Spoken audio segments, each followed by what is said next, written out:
तो अपन अर्थिंग पढ़ ली, कंडक्टिंग होलो से चर्चा, एनर्जी डेंसिटी की अपन ने चर्चा करी थी। किसकी करी थी? एनर्जी डेंसिटी पे अपन चर्चा कर रहे थे और अपने बोला था कि बेसिकली जिस भी जगह इलेक्ट्रिक फील्ड होती है, जिस भी जगह इलेक्ट्रिक फील्ड होती है उस जगह बेसिकली, जिस भी जगह इलेक्ट्रिक फील्ड होती है उस जगह बेसिकली एनर्जी होती है in form of electrostatic energy. और उसके लिए एनर्जी डेंसिटी का फॉर्मूला आया था half F not E square. क्या आया था? Half F not E square formula आया था। फिर मैंने दो सवाल भी कराए थे। एक सवाल वो था जिसमें इलेक्ट्रिक फील्ड कांस्टेंट थी, तो क्या चुपचाप एनर्जी डेंसिटी को कांस्टेंट क्या वॉल्यूम से मल्टीप्लाई कर दिया था? वॉल्यूम से क्या कर दिया था? मल्टीप्लाई। कोई बुरे वाली बात? चलिए भाई बढ़िया बात। और आगे चलते हैं अपन और देखते हैं। ऐसे ही बेसिकली अगर अपन जैसे अपने एनर्जी डेंसिटी पढ़ी, फिर याद कर मैं तेरे को एक वेरिएबल वाले का प्रूव कराया था जो मैंने पढ़ा था kq²/2r। क्या पढ़ा था? याद है कि भूल गया है ना? ऐसे ही एनर्जी डेंसिटी से रिलेटेड थोड़ी थोड़ी चर्चा में एनर्जी ऑफ सिस्टम्स पर और चर्चा कर लेते हैं। जैसे मान लीजिए मैं आपको एक सवाल के थ्रू समझाने की प्रयास करता हूँ। मान लीजिए मैं आपको बोलूँ कि आपके पास एक इधर है ना हॉलो नॉन कंडक्टिंग स्फीयर है, हॉलो जो कि यूनिफॉर्मली डिस्ट्रीब्यूटेड है और इस पे चार्ज है Q1 और इसका रेडियस है R1। ध्यान सुनना, एक हॉलो नॉन कंडक्टिंग स्फीयर है जो यूनिफॉर्मली डिस्ट्रीब्यूटेड है और उसका चार्ज है Q1 और उसका रेडियस है R1। इससे d दूरी पर हमने सॉलिड नॉन कंडक्टिंग स्फीयर ले लिया जिसपे चार्ज है Q2, कितना है? और उसका रेडियस कितना है? R2। बोलो क्लियर है? ऐसे ये एक सिस्टम है।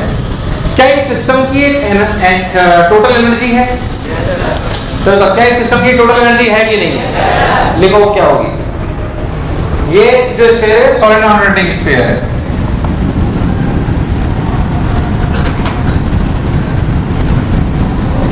प्रयास करो, अगर मैं बोलूं इस पूरे सिस्टम की टोटल एनर्जी लिखिए, अगर मैं आपसे बोलूं इस पूरे सिस्टम की टोटल एनर्जी लिखिए तो आप क्या लिखोगे? Find out the total energy of this system. Find out the total energy of this system.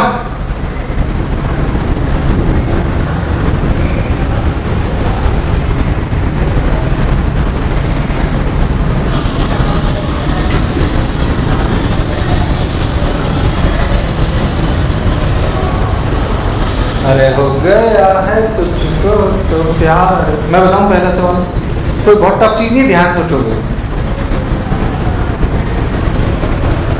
जब भी किसी सिस्टम की टोटल एनर्जी लिखी जाती है तो उसके दो हिस्से करे जा सकते हैं। One is the self energy, one is the self energy and second is the interaction energy. ध्यान सुनना, कभी भी किसी भी सिस्टम की अगर टोटल एनर्जी लिखनी हो तो उसमें दो टाइप की एनर्जी का समावेश हो सकता है। One is the self energy and one is the interaction energy. कौन सी एनर्जी? सेल्फ एनर्जी का क्या मतलब है? क्या ये non conducting hollow non conducting गोला है? क्या ये सॉलिड नॉन कंडक्टिंग गोला है? इस हॉलो नॉन कंडक्टिंग गोले की खुद की एनर्जी कितनी है? सब लोग बोलोगे। मतलब क्या इसको खुद को बनाने में एनर्जी लगी होगी kq²/2r1। तो जाहिर सी बात है, basically what do you mean by total energy of the system? Total energy of the system means the energy required to form the system. Energy required to form the system. अरे नहीं आया? आपने पढ़ा होगा ऐसे, जब आपको पढ़ाया होगा पोटेंशियल एनर्जी या total energy of the system, तो सर ने क्या बताया था? पहले को लाओ, दूसरे को लाओ, तीसरे को लाओ। पहले को लाओ तो कोई कार्य नहीं करना पड़ेगा, दूसरे को लाओ तो याद है? भूल गया? तो what do we mean by the energy of the system या self energy of the system? जो उसको बनाने में खर्च हुई, जो उसको, तो इसकी खुद की एनर्जी कितनी है? Self energy kq²/2r1। बोल गया सॉल्व ना? अरे नहीं आया? ये गोला बन गया, ऐसे समझो, अनंत पे बना लिया। कहां बना लिया? अनंत। इसका अनंत पे बनाने के लिए कितनी एनर्जी थी? यार आवाज नहीं है यार, सब लोग बोलो। क्या याद करो सॉलिड कंडक्टिंग स्फीयर की होती है 3/5 kq²/r2। यस और नो? Yes sir. 3/5 kq²/r2। क्या ये इसको अनंत पे बना लिया, उसको अनंत पे बना लिया? कोई बुराई वाली बात नहीं है। अब इसको अनंत से लेकर यहां लाए तो हमें कोई कार्य करना नहीं, उसे बना चुके अनंत में। बोलिए सर नो? अब इसको लाए तो क्या कार्य करना पड़ा? क्या both will act as a point charges? क्या हम मान सकते हैं ये है Q1 चार्ज, ये है Q2 चार्ज, जो क्या d दूरी पर है, तो क्या इनको लाने के लिए पोटेंशियल एनर्जी खर्च करनी पड़ेगी kq1q2/d? kq1q2/d नहीं आया? This is known as interaction energy. This is known as, so this is the total energy of the system. डरने की कोई जरूरत this is the total energy of the system. तो KQ1 square by 2R1 plus 3/5 KQ2 square by 2R2 plus नहीं आया, आया कि नहीं आया? उतार फील करके लिखोगे तभी सवाल कर पाओगे, वरना नहीं कर पाओगे। समझो मैंने क्या लिखा है।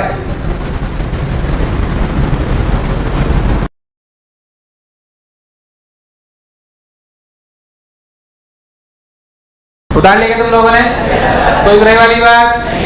सो दिस इज इंटरेक्ट। बेसिकली जब भी किसी सिस्टम की एनर्जी लिखी जाती है तो ऐसे लिखी जाती है, खुद की एनर्जीज और इंटरेक्शन एनर्जी, खुद की एनर्जीज और। अच्छा मैं आपसे एक चीज पूछूं, मान लो Q1 था Q2 था, मान लीजिए मैं आपसे बोलूं कि एक स्फीयर है जिसपे चार्ज -q है और रेडियस r है, इसकी सेल्फ एनर्जी क्या होगी? एक हॉलो नॉन कंडक्टिंग स्फीयर है, एक हॉलो नॉन कंडक्टिंग स्फीयर है, यूनिफॉर्मली डिस्ट्रीब्यूटेड है, पर अब वो क्यों नहीं -q है, तो इसकी potential energy -kq square by 2r है कि +kq स्क्वायर बाय 2? चार्ज तो माइनस है, प्लस की माइनस? सोच लो, प्लस की माइनस? अबे 400 माइनस है तो सेल्फ एनर्जी प्लस है। अरे किसी भी स्फीयर की पोटेंशियल सेल्फ एनर्जी आपने पढ़ी थी KQ स्क्वायर बाय 2R, पढ़ा था नहीं पढ़ा था? अगर सॉलिड हो तो 3/5 KQ square by r, yes और नो? मैं कह रहा हूं अगर वो चार्ज माइनस हो तो तब भी प्लस की माइनस, प्लस की माइनस। अबे चार्ज माइनस है तब भी एनर्जी क्यों? सर स्क्वायर, ये मैथमेटिकल लॉजिक है, एग्रीबल और आंसर भी सही है, बट लॉजिकली सोचो तो जब हम इसको बनाते तो हम पहला चार्ज लाते हैं फिर दूसरा लाते हैं, जब दूसरा लाते हैं तो अगर दोनों माइनस है तो रिपेल करेंगे अट्रैक्ट, और प्लस हो तो भी इससे कोई फर्क पड़ने वाला इसे चाहे माइनस हो चाहे प्लस हो, क्या पोटेंशियल एनर्जी पॉजिटिव ही रहने वाली है? यार हाँ ना बोल। मैंने सवाल इसलिए पूछा कि अगर सोच इसमें Q1 पॉजिटिव होता और Q2 नेगेटिव होता तो ये प्लस आता, ये भी, पर ये बोल यस और नो? नहीं आया, नहीं आया, नहीं आया। वैसे आंसर से लाने के लिए तो कोई खास बात नहीं, Q1 Q2 को साइन के साथ रख दो, कोई परेशानी वाली बात, पर फिर भी अपने को बेसिक सी बात क्लियर होनी। चलो मैं कुछ बातें आपको और बताता हूँ जो थोड़े अच्छे फॉर्मेट में होती है। जैसे कैसे, मान उतारिए, उतार दो थोड़ा सा, नहीं गलती मत करो। ये देख, मान लो सन्नाटो कि अगर अपन बहुत ध्यान से सोचो अपन क्या करें, देख इधर ध्यान से, अगर क्या चीज, अगर मान लो कि एक पॉइंट चार्ज अपन कंडक्टर पे रख दे, कहां रख दे? बोलो क्लियर है? कंडक्टर पे। देखो ध्यान से, जैसे मान लो, चलो मैं आपसे पूछूं, जैसे मान लो कि मैं आपसे बोलूं कि एक ऐसे, याद है कंडक्टर है, अपन ने क्या करा था देख, मान लो इसके अंदर रेडियस a है और आउटर रेडियस b है। अब तुझे याद कर, मान ले तू बोल कि यहाँ पे क्यू चार्ज रख दो, तो यहाँ कितना आता था, बाहर कितना आता? अब तू सोच, ये एक सिस्टम बना, इस सिस्टम की एनर्जी है, तुझे ये सिस्टम की एनर्जी बताइए। आपके लिए भले ही डिस्ट्रीब्यूशन हो गया, पर आपके लिए distribution is equal to question जिसमें ये क्यू चार्ज जिसका रेडियस a, एक सेंटर पे चार्ज क्यू रखा हुआ है और एक b रेडियस पे -q रखा हुआ है, यस और नो? यार मुझे लगा है तुम्हें आया। क्या this system is equal to this? अब आपसे पूछा जाए बताइए सिस्टम की एनर्जी कितनी? हमें पता है कि अंदर भी इलेक्ट्रिक फील्ड है, बीच में इलेक्ट्रिक फील्ड बाहर है और वेरिएबल है। अब इस सिस्टम की एनर्जी कैसे लिखी जाए? इस सिस्टम की एनर्जी एक तरीके तो ये होते हैं कि आप इंटीग्रेट करो, पहले यहाँ से लेकर यहाँ तक के लिए, फिर यहाँ से लेकर यहाँ तक के लिए, बहुत लंबे प्रोसीजर है, उतना आसानी से होना पॉसिबल। डायरेक्ट हम इंटरेक्शन एनर्जी के सिस्टम से लिख सकते हैं, कैसे समझे? थोड़ी चीज के ध्यान से। मान लीजिए अनंत पर सबसे पहले पॉइंट चार्ज था, सबसे पहले पॉइंट चार्ज था अनंत, उसको हम सेंटर पे लेके आए, हमें क्या कार्य करना पड़ा? जब हम सबसे पहले इस चार्ज को सेंटर पर लेके आए तो हमें कोई कार्य, अरे यस और नो? तो हमें कोई कार्य नहीं करना पड़ा, इसमें कोई बुराई वाली बात? चलिए भाई ये बात समझाई सर, कोई कार्य करना नहीं पड़ा। पर जब हमने इसके आजू बाजू गोला बनाया पहला वाला, तो ये गोला जो दूसरा गोला बनाया गया इसमें दो टाइप की एनर्जी, क्या इस गोले को बनाने में भी सेल्फ एनर्जी लगी? और इस Q की वजह से क्या इस गोले के हर पॉइंट पर पोटेंशियल था KQ by A, KQ by उसकी वजह। सोच जब मैंने गोला बनाया, तो सोच दो एनर्जी लिखनी पड़ी, KQ स्क्वायर बाई 2R, ये गोले की सेल्फ एनर्जी, ये गोले की, और गोला अगर अकेला बनाता तो इतनी एनर्जी खर्च होती, पर गोला बनाते वक्त क्या क्यू भी परेशान कर रहा था? तो कितना पोटेंशियल लगाया हुआ था? के क्यू बाई ए। तो क्या लिखना पड़ेगा? के Q by A into Q. फिर तो ये समझ आया क्या? ये देखो तुम्हें समझ आया क्या? ये क्या चीज है? किसकी? गोले की। किसकी? तो फिर ये क्या है? क्या गोले की interaction energy with the centre charge? अरे नहीं आया। गोले की इंटरेक्शन एनर्जी विद द, नहीं आया, नहीं आया, नहीं आया, नहीं आया। अरे आया कि नहीं आया? अरे सोच लो, कोई बुराई, कोई कष्ट। बहुत। अब बाहरी गोला बनाओ। अब क्या बनाओ? बाहरी गोला अगर खुद का बनाना है तो लिखा जाएगा के क्यू। मैंने कुछ गड़बड़ करी कहीं, मैंने कहीं गड़बड़ करी है कुछ तो। अच्छा, ये प्लस है और ये माइनस, तो ये तो बिल्कुल सही है। क्या यहाँ पे माइनस आ जाएगा? अरे कभी तो हाँ ना बोलो, अरे हाँ ना बोलो। अब बाहरी गोला बनाओ। बाहरी गोला बनाने के लिए के क्यू स्क्वायर बाई 2b। के क्यू स्क्वायर बाई नहीं आया। अब बाहरी गोले को दो लोग परेशान कर रहे हैं, क्यू बी और क्या? इस क्यू की वजह से यहाँ पे potential K Q by B, K Q by, तो K Q by B into Q, yes और नो? और माइनस क्यू की वजह से यहाँ पे पोटेंशियल माइनस के Q by B into Q. तुम्हें मेरी बात समझ?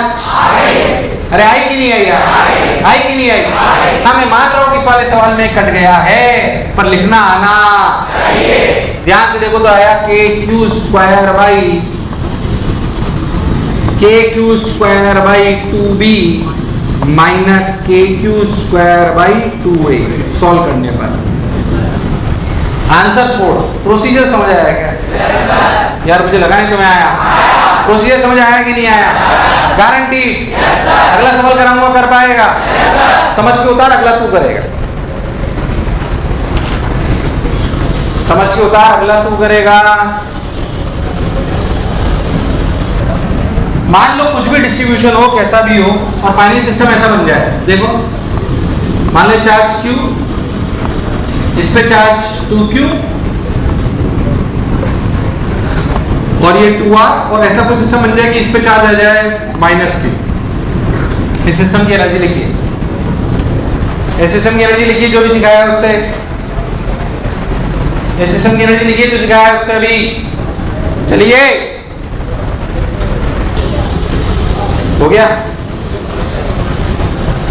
सब लोग लिखेंगे जैसे सिखाया है।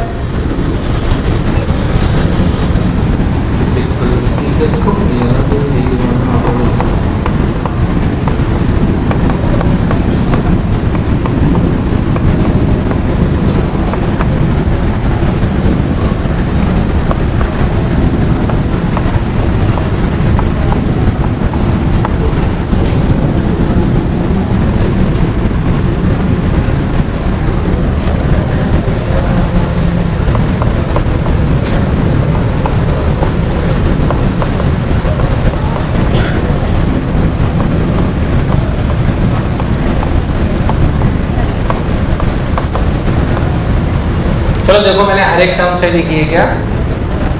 पहले खुद की लिखो टर्म्स। 1 2 3 4 5 टर्म आएंगी। पहले सब लोग 5 टर्म लिखो और हर एक टर्म को चेक करो। स्टेप बाय स्टेप लिखी है मैंने। ये पहली टर्म क्या है?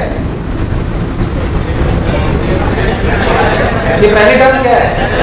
कि सबसे पहले इसको लाए ओरिजिन पे तो कोई कार्य है, तो सबसे पहले इसको लाए तो कोई कार्य है। फिर जब गोले को बनाया तो सबसे पहले क्या उसकी सेल्फ एनर्जी लिखी जाएगी? उसकी सेल्फ एनर्जी क्या? के क्यू स्क्वायर बाई 2R, पर क्यू कितना? क्या बात सबको समझ आई? उसके बाद जब दूसरे बीच वाले गोले को बनाया गया तो अंदर वाले की वजह से क्या अपने को पोटेंशियल एनर्जी लिखनी पड़ेगी कि इसकी वजह से यहाँ पे potential K Q by are into, यार मुझे ऐसा क्यों लगा तुम्हें नहीं आया? आया नहीं आया? क्या पहली दो टर्म सबको क्लियर है? अब बात आई तीसरा। अब बात आई तीसरी चीज। तीसरी चीज की खुद की सेल्फ एनर्जी लिख लो। क्या बड़ा बोला है उसकी सेल्फ एनर्जी पॉजिटिव होगी, भले चार्ज माइनस है, वो लिखा जाएगा के क्यू स्क्वायर बाई 2R, पर अब आर है कि 2R? लो भाई साहब लिख दिया। जब इसको इसको लाए तो इस Q ने भी परेशान करा, इस Q ने भी करा, इस Q की वजह से यहाँ पे पोटेंशियल KQ/2R। अरे यार KQ/2R इंटू नहीं आया। ऐसे इस 2Q की वजह से कि यहाँ पे पोटेंशियल K2Q यार तुम्हें नहीं आया, K2Q/2R इंटू ये टर्म। अब जो भी सॉल्व करके आंसर आया वो आ जाएगा। कितना आ रहा है? जो भी आया वो छोड़ो, उसमें टाइम पास करता हूं। कितने लोगों ने 5 टर्म सही लिखी थी? कितने लोगों ने 5 टर्म सही लिखी थी? हाँ यार हाथ नहीं करो, नीचे क्यों कर लिए? एक और करो। एक और कराऊं की बात समझ आ गई? अरे पक्की बात, होमवर्क के लिए लिखने वाला सवाल और मैच कराना आपस में, है ना? बीच में रखो 2Q, यहाँ पे रखो -2Q, बाहर आ गया मान लो 4Q। ये R है, ये 2R है। क्या आप सवाल कर सकते हो? हैं? मैं तो करो एक और गोला लगा चुप रहे।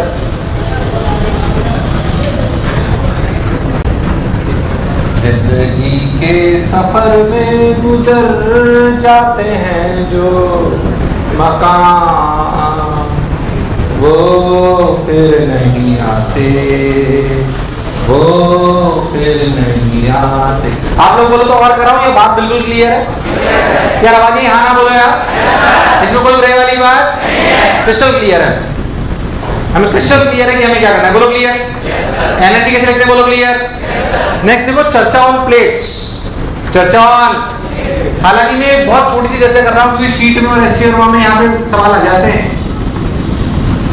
हालांकि ये सवाल पूरे तरीके से सब बहुत डिटेल में पढ़े जाएंगे जब आप पढ़ोगे कैपेसिटर। क्या पढ़ोगे? वास्तविकता में आप 12वीं किताब उठाओगे तो इलेक्ट्रोस्टैटिक्स के बाद इलेक्ट्रोस्टैटिक 1 इलेक्ट्रोस्टैटिक 2 हमने अलग-अलग करा हुआ है क्योंकि एडवांस में बहुत बड़ा चैप्टर है, उसे अलग-अलग करा गया है। वास्तविकता में 12वीं किताब उठाओगे तो इलेक्ट्रोस्टैटिक्स एक ही चैप्टर मिलेगा और उसे जस्ट बाद पढ़ाया जाता है कैपेसिटर। क्या पढ़ाया जाता है? तो कैपेसिटर यही पढ़ाई जो भी अगले 10-15 मिनट पढ़ाऊंगा, पर ये थोड़ा सा इसलिए पढ़ा रहा हूँ कि कुछ सवाल अच्छे और यहाँ पे हैं, पर इसकी डिटेल स्टडी वहीं आने वाली है। और हम कैपेसिटर पढ़ने से पहले हम पढ़ते हैं करंट स्टडी। क्या पढ़ते हैं? ये ज्यादा अच्छी सीक्वेंस करंट स्टडी पहले पढ़ने से होती है। कैपेसिटर के सवाल आसानी से तब ज्यादा से समझ में आते हैं जब अपन क्या पढ़ चुके होते हैं, वरना आपने वो सर्किट वगैरह का ज्ञान नहीं होता। पर हो सकता है आपको 12वीं की किताब में सीक्वेंस थोड़ी अलग से मिले। और जो पढ़ा रहा हूँ इसकी डिटेल्स कौन से चैप्टर में पढ़ेंगे? कैपेसिटर, इसमें पढ़ेंगे। अभी बेसिक सी बातें समझ लेते हैं जिस तरह के सवाल आपको शीट या HCl वाले। बाकी पूरा कैपेसिटर यही है, 2 प्लेट का कॉम्बिनेशन ही कैपेसिटर है। खैर मैं आपसे एक बात पूछता हूँ, आपने एक चीज पढ़ी थी इनफाइनाइट शीट। वो इनफाइनाइट होती थी या रिलेटिव? इनफाइनाइट या रिलेटिव? रिलेटिव होता है। क्या मेरा हाथ भी इनफाइनाइट शीट हो सकता है? अगर मैं उसके बहुत पास में पॉइंट पे इलेक्ट्रिक फील्ड पूछूं तो क्या वो इनफाइनाइट शीट की तरह करेगा? क्या उसमें इलेक्ट्रिक फील्ड होती थी σ/2ε? क्या होती थी σ/? मैं आपसे बोलूं कि आपके पास एक प्लेट है। क्या है? मान लीजिए आपके पास एक प्लेट है, बोलो क्लियर। और ये प्लेट नॉन कंडक्टिंग है। क्या है? Non conducting. मैं इसमें चार्ज दूं और चार्ज को एक लेयर में सजा दूं ऐसे बिल्कुल सिमेट्रिक। मान लीजिए Q चार्ज दूं, यूनिफॉर्म डिस्ट्रीब्यूट करूं तो इसका सिग्मा होगा Q/A। क्या होगा? जो आप पढ़ते हो electric field sigma, sorry electric field पढ़ते हो σ/2ε। Basically that is a single layer of charge. That is a confused होता है। That is a वो एक सिंगल लेयर ऑफ चार्ज है जिसका चार्ज डिस्ट्रीब्यूशन वो क्या शीट की तरह, जो डबल शीट है या सिंगल शीट है। हमें मास से कोई लेना देना नहीं, हमें किससे लेना देना? चार्ज से। It's a single layer of charge. It's a, अरे हाँ ना बोलिए आप, it's a single layer of, single layer है पूरी सिंगल। बोलो क्लियर? तो सिंगल है वो बहुत बढ़िया, सिंगल लेयर ऑफ चार्ज। तो sigma equals to Q/A, sigma equals to Q/A। बहुत बढ़िया साहब, अच्छी बात सुनकर बढ़िया लगा, मजा आया। मान लीजिए कि मैंने यहाँ पे सिग्मा Q/A है, तो यहाँ पे अगर मैं इसे इनफाइनाइट शीट मान लूं पास के पॉइंट के लिए तो क्या इलेक्ट्रिक फील्ड होगी σ/2ε0 और सिग्मा की वैल्यू कितनी? Q/A। तो क्या Q/2 है ε0? यार आवाज नहीं आई यार, मुझे लगा है तुम्हें आया। सोचो, मान लो मैं एक नॉन कंडक्टिंग की बजाय कंडक्टिंग शीट लूं या कंडक्टिंग प्लेट लूं, कैसे लूं? कंडक्टिंग प्लेट, और उसको भी इतना ही चार्ज दूं, क्यों?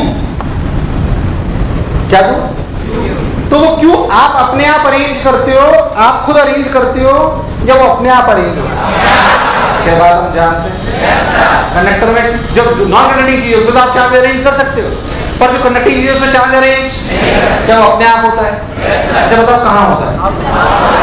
अगर हम खुद सोचे बिल्कुल सिमेट्री से, तो क्या इधर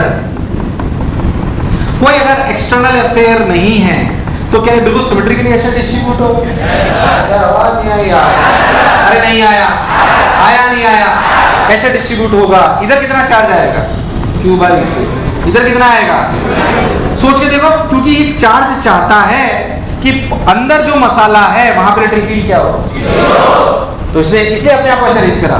ए पर देखो, ए के लिए एक लेयर इधर, एक लेयर नहीं आया, एक लेयर, इस वाली लेयर की वजह से क्या ये ए पॉइंट के लिए ये वाली लेयर इनफाइनाइट शीट है? तो इलेक्ट्रिक फील्ड इधर, इधर, अरे नहीं आया, अरे नहीं आया। अच्छा सोचो यहाँ पे जो सिग्मा है वो क्या है? Q बाई ए की Q बाई 2 है, Q बाई, तो ए पर एक इलेक्ट्रिक फील्ड इधर आई सिग्मा बाई 2 एप्सिलॉन नॉट, और क्या एक इलेक्ट्रिक फील्ड इधर आई सिग्मा बाई 2 एप्सिलॉन नॉट, तो क्या electric field at A equals to 0। क्या यही कंडक्टर चाहता भी है? यही कंडक्टर चाहता भी है, नहीं आया, क्योंकि कंडक्टर जहां जहां है वहां पे इलेक्ट्रिक फील्ड 0 होनी चाहिए, नहीं आया। अब तो जस्ट बाहर इलेक्ट्रिक फील्ड यहाँ पे, यहाँ के लिए इलेक्ट्रिक फील्ड के लिए लेयर 1 है कि 2 है? दोनों की electric field right left, right left, दोनों की इलेक्ट्रिक फील्ड जुड़ेगी घटेगी? जुड़ेगी घटेगी? तो इलेक्ट्रिक फील्ड लिखी जाएगी sigma by 2 epsilon naught plus sigma by 2 epsilon naught equals to sigma by epsilon naught equals to Q by 2a epsilon naught. देख electric field पे कोई फर्क नहीं पड़ा, पर सोचने का तरीका बिल्कुल, इलेक्ट्रिक फील्ड पे फर्क पड़ा कि वही है, पर सोचने का तरीका बिल्कुल। अगर आप एक नॉन कंडक्टिंग शीट को Q दो और एक कंडक्टिंग शीट को Q दो, दोनों की इलेक्ट्रिक फील्ड, पर सोचने का तरीका बिल्कुल। हाँ, कोई आपसे बोले कि भाई साहब एक कंडक्टिंग शीट पे sigma surface charge density sigma है, तो आपका आंसर सिग्मा बाई 2 एप्सिलॉन होगा कि सिग्मा बाई एप्सिलॉन होगा? सिग्मा बाई, क्योंकि उसमें एक लेयर है कि 2 लेयर है, इसलिए मैं आपसे कह रहा हूँ कभी कंफ्यूज मत हो, क्योंकि लेयर 2 की जगह 3 भी बन सकती है, जब 2 प्लेट आ जाएंगी 4 आ जाएंगी। इसे क्या रटना है? Electric field due to single layer of charges, क्या रट के रखना है मन में? Electric field due to sigma by, positive हो तो दूर जाते हुए, माइनस हो तो कंडक्टर की प्रॉपर्टी से कितनी लेयर बनेंगी वो बात की बात है, जितनी बनेगी क्या उनके हिसाब से आंसर निकाल लें, जितनी बनेगी उनके हिसाब से आंसर। यार मुझे लगा नहीं तुम्हें आया कि नहीं आया। इसलिए हमें जो रटना चाहिए कॉन्सेप्चुअली वो रटना चाहिए कि electric field due to single layer of charge है सिग्मा बाई, सिग्मा बाई, अरे सोच लो, कोई बुराई, पक्की बात, गारंटीड, उतारो।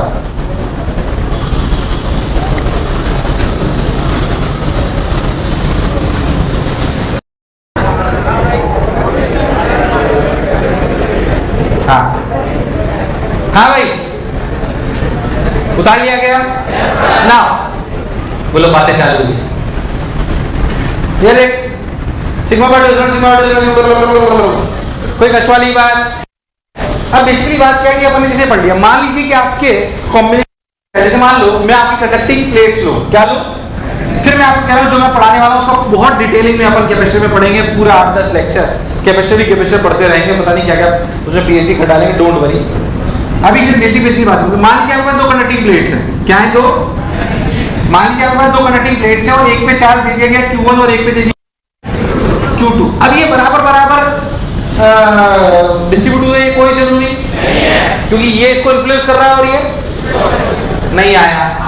तो हमने मान लिया कि यहाँ पर आया Q1, यहाँ पर आया Q2, यहाँ पर आया Q3 और यहाँ पर आया, बोलो क्लियर?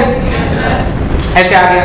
तो 2 प्लेट्स प्लस रखी गई जो इंफिनिटी तरह बिहेव कर रही थी, उनको Q1, Q2, Q3, Q4 मान लिया। इसमें कितने वेरिएबल है? Q1, Q2, Q3 और पर 2 इक्वेशन तो बहुत आसान है, क्या Q1 plus Q2 equals to Q1, और Q3 plus Q4 equals to, इसमें कोई खास बात, तो पहली दो इक्वेशन तो बहुत आसानी से आ गई, बाकी दो भी आसानी से आ जाएगी, कोई कष्ट वाली बात नहीं है। मान लो इस प्लेट के अंदर एक पॉइंट ले A, इस पे नेट इलेक्ट्रिक फील्ड क्या होगी? क्योंकि मसाले के अंदर है। इस पे इस A पर इलेक्ट्रिक फील्ड किसके कारण से है? Q1, Q2, Q3, Q4, कैसे इधर 3 4 और इसके इधर, अगर आप बहुत ध्यान से देखो तो Q2 Q3 मान लीजिए एरिया A है, तो सोच क्या इस Q2 की वजह से इलेक्ट्रिक फील्ड लेफ्ट है, Q3 की वजह से, Q4 की वजह से, Q1 की वजह से, तो नेट इलेक्ट्रिक फील्ड जीरो होनी, तो एक इक्वेशन आएगी electric field at equal to zero. सोच में कैसे लिख रहा हूं, ध्यान से सुनना, Q1/2A एप्सिलॉन नॉट, अरे sigma by 2 epsilon naught equals to Q2/2A epsilon naught, Q2 plus Q3 plus Q4। अरे कभी तो हाँ ना बोलो, मतलब क्या ये इक्वेशन सबको समझ में आई है? 2 एक दूसरे को, तो इक्वेशन क्या है?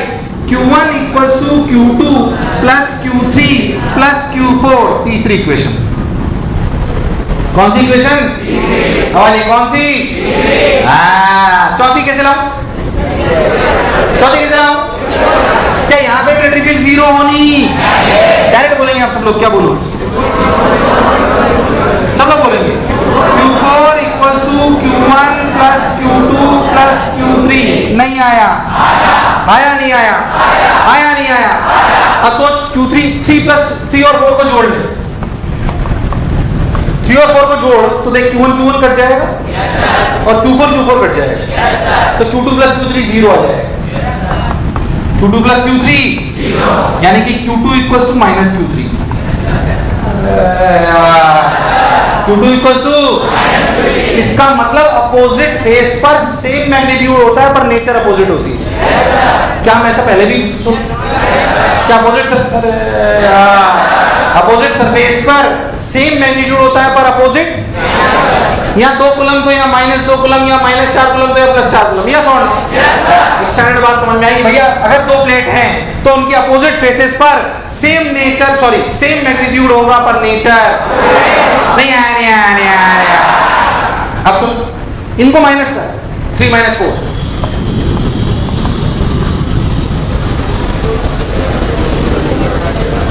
Q1 - Q4, Q2 plus Q3 cut जाएगा, Q1 - Q4, Q4 - Q1। अरे नहीं आया, 3 - 4 करेगा तो क्या आएगा? Q1 - Q4 equals to Q4 - Q1। इसका मतलब Q4 इक्वल्स टू Q1, इसका मतलब Q4 इक्वल्स टू ओह, तो ये हो, ये दोनों बराबर आ गए और इन दोनों का सम 0 है, इन दोनों को जोड़ 1 + 2, Q1 plus Q2 plus Q3 plus Q4 equal to Q1 plus Q2। क्या Q2 प्लस Q3 0? एंड क्या Q1 और Q4 बराबर है?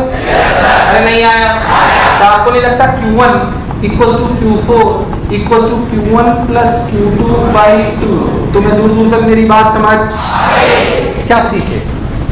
ध्यान सुनना, टोटल चार्ज का आधा बाहर होता है। अरे यार, क्या सीखे? टोटल चार्ज का आधा और बीच में अपोजिट होता है, और बीच में सीखे कि नहीं सीखे यार?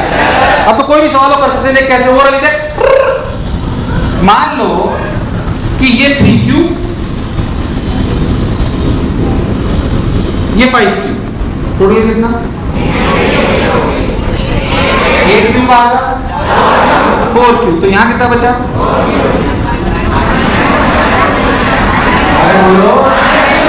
कितना? तो यहां कितना? तो यहां कितना बचना चाहिए? परफेक्ट। अरे तुम्हें नहीं आया, टोटल का आधा कहां ले जाते हैं? टोटल का आधा कहां ले जाते हैं? अच्छा, ये रूल तब भी वैलिड रहता है जब 2 की जगह 3 प्लेट हो, 4 प्लेट हो, 5 प्लेट हो, कितनी भी प्लेट हो, कोई चिंता वाली बात, रूल लागू रहेगा। रूल जैसे मान लो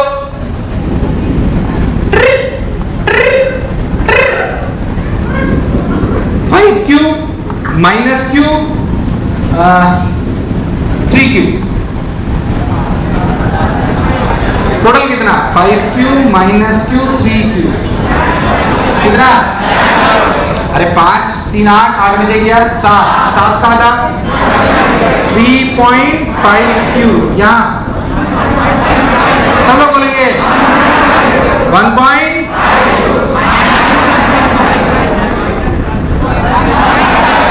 सब लोग बोलो क्या प्लस 0.5q माइनस, तो यहाँ कितना बचा 3.5, जो बड़ा जो समझा बिल्कुल खेला खत्म। तुम्हें मेरी बात समझ आई कि नहीं आई? अब अगर प्लेट्स पर चार्जेस डिस्ट्रीब्यूट करने होंगे तो हमें कोई कष्ट पूरा प्रूफ के साथ बताया है ताकि आपको फील आए, बाकी याद रखना है कितनी भी प्लेट्स हो टोटल का आधा, और अपोजिट सरफेसेस पे अपोजिट सरफेसेस पे परेशान होने की जरूरत नहीं है।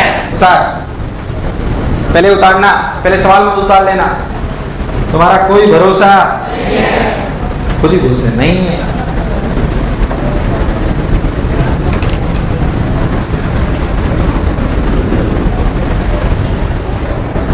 इधर एक बोलो, हालांकि मैं बताऊं तो जो आप कैपेसिटर पढ़ोगे ना, क्या पढ़ोगे, जो आप कैपेसिटर पढ़ोगे वो इन्हीं प्लेट से सबमिशन हो।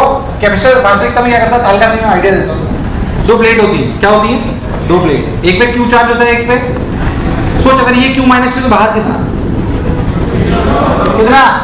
तो यहाँ कितना, तो पूरा क्या प्लस क्यू यहाँ आ गया, और पूरा तो क्या इलेक्ट्रिक फील्ड सिर्फ अंदर बची, ध्यान से इलेक्ट्रिक फील्ड सिर्फ कहाँ बची, ध्यान से, तो बाहर सब जगह 0 है।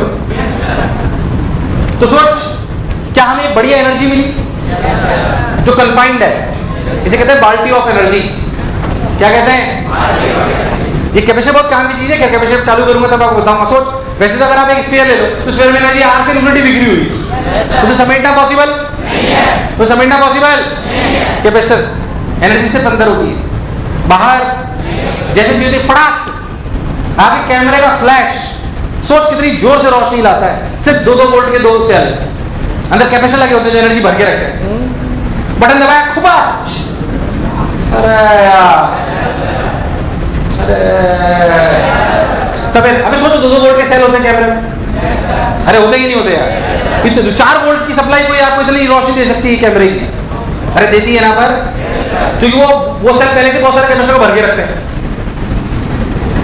अरे नहीं आया, जैसे ही सारा बटन दबा सब एक साथ येलो, तो आपको एनर्जी नजर, ये इनके ऊपर लगने कंडेंसर को नहीं होते गोले गोले से वो झटका देते। पहले नहीं तो मोटर चलाने के लिए याद करो, पुरानी जो मोटर होती है खेतों में, उनको चलाने के लिए वो हैंडल लगाते हैं, अरे नहीं आया, अब वो कंडेंसर लगे होते हैं, झटका चाहिए होता है मशीन से चलने के लिए, वो झटके वाली एनर्जी देते हैं। अरे यार हाँ ना बोल। So every basic instrument is related to what, आप मदरबोर्ड में देखोगे ग्रीन से लगे होते हैं, these are capacitors, these are.